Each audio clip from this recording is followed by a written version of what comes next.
Mastering the art of intentional professional detachment. Are you tired of your work following you home even after you've clocked out? Are you struggling to turn off from the demands and the stresses of your work? Here's the hard truth. If you can't leave work at work, you're not just hurting yourself. You're robbing your family of the husband, father, brother, son that you could be, the one they deserve. But here's the skill that can change everything. Hi, in case we haven't met, my name is Chris Almanza, and I'm a career and purpose coach and speaker. My mission is to help men find greater purpose and better work. We're living through a complicated market. There aren't as many jobs, there's more people looking for work, and money's tight. This isn't the best time to make a change in your work, but it is the best time to make a change. These added pressures only compound and make it harder to be our best selves. A lot of employees are in this moment where they're quietly quitting or just kind of giving up. It's tempting, and I understand, but that's not who you are. You were made to give your best. You want to be proud of the work you do. Detachment is one of the most powerful skills that you can learn in your life. It removes the power that has been taken by other things in your life. Whenever you become overly attached to anything, it actually becomes a disordered view of how you were created. God created us to love, serve, and know Him. Whenever we place anything of higher importance than God, we create an idol. This never works out for us. So, in order to be our best selves, we have to orient ourselves to be the best man we can be in God's vision. This is not supposed to be hard or overly complicated. It really comes down to giving of yourself by living your purpose and being the best man you can be as a gift to others, in particular to your family. This topic is misunderstood. I am not advocating for being lazy. I'm not advocating half-assing anything. I think you should always give your best. But your best doesn't mean that you have to give everything. You owe that to your wife and kids and to God. You weren't meant to be burnt out, but there will be seasons in life that are a little bit more trying. There's more struggle, there's more challenge, and that is just part of being human. There will be moments in life where you can't do this perfectly, and that's okay. But setting up the right expectations and the support system is going to give you the best bet to do this well. The invisible overlap, when work becomes life. Let's stop pretending this is normal. You clock out at 5, but your mind is still on a meeting at 8 p.m. You're sitting at the dinner table, but you're mentally drafting tomorrow's email. Your kids ask you to play, and you hear yourself say, "Not now," for the third time this week. And here's what nobody wants to admit. We have normalized this. We call it dedication, commitment, what it takes to provide. But let me ask you something. What are you actually providing if all your family gets is a burnt out, irritable, exhausted version of you? The unspoken pressure to be always on doesn't just drain you. It's going to drain everyone around you. Burnout isn't just a feeling, it's a thief. It steals your patience with your kids, your presence with your spouse, your ability to lead your home with strength and clarity. I get it, you work hard because you love your family. But if working hard means you have nothing left for them, then what's the point? The invisible overlap between work and life isn't just inconvenient, it's destroying what you're working so hard to protect. Defining detachment. More than just not caring. Now, when I say professional detachment, I know what you might be thinking. Wait, you want me to care less about my job? I can't afford to do that. No, that's not what this is. My mission is to help you do better work, align with your purpose. Intentional professional detachment isn't about becoming lazy or checked out. It's not apathy. It's about emotional intelligence. It's about boundaries. It's about freedom. Here's the difference. Apathy says, I don't care if this succeeds. Detachment says, I'm going to give it my best, but my identity doesn't rise and fall based on this project. Apathy says, not my problem. Detachment says, I'll handle this at work, but it doesn't get to live rent-free in my head all weekend. Detachment is saying, my work will get my best, but it will not get my soul. Because when you start to tie your entire identity around your work performance, you're going to become a slave to it. That's not freedom.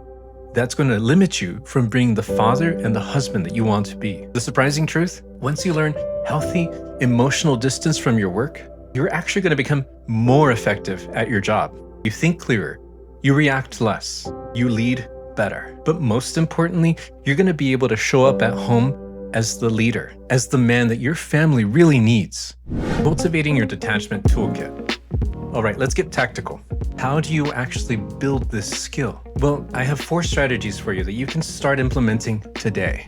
1, create a digital sunset. Set a hard deadline for when work communications stop. No emails after 7 p.m. or whatever time you choose. No Slack messages during dinner. No just checking in one more time before bedtime. Your phone has a do not disturb feature, and you have the freedom to use it. Schedule it and protect it, like you would protect anything else that you find valuable in life. You need to signal to your brain that work hours are over. You are fully present now. 2, build a transitional routine. You need a mental shift that goes from work mode to home mode. And this isn't going to happen automatically. You have to do something about it. Maybe it's sitting in your car for 5 minutes of silence. You can set a timer before you walk in. Or changing out of your work clothes immediately. A short walk around the block with your family or by yourself if needed. Try some prayer or breathing exercises. It can also be as simple as listening to a song that helps you reset. You're going to have to find whatever works best for you, but make it consistent. Your brain needs the signal, the trigger, that you're no longer working. 3, separate your identity from your output. This is the mental game changer. Your worth as a man is not determined by how many emails you respond to, whether your boss praised you today, or even if your projects succeed or fail.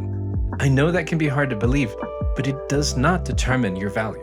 You are not your job title. You are not your productivity. Start practicing this phrase. I had a hard day. I am not a hard day. Problems at work are just that. Problems at work. No matter what kind of work you do or how aligned it is with your purpose, there will be difficult days. They don't define you. They don't diminish you. They don't have the right to follow you home. 4, communicate your boundaries at work and at home. At work, let people know when you are not available. This is important if you're a part of a team. I'm offline after 6 p.m. unless it's urgent is a complete sentence that you can use. But here's something that a lot of people miss. You also need to communicate this to your family, especially your spouse. Express to your spouse that you want to be more present. Let your partner know that if she is seeing you disconnect more, mentally checking out, that she has the right and the duty to call you out, hopefully in a loving way. And tell your kids, when I'm home, I really want to be here with you. This is going to be added pressure, but sometimes we need pressure because this is the stuff of life.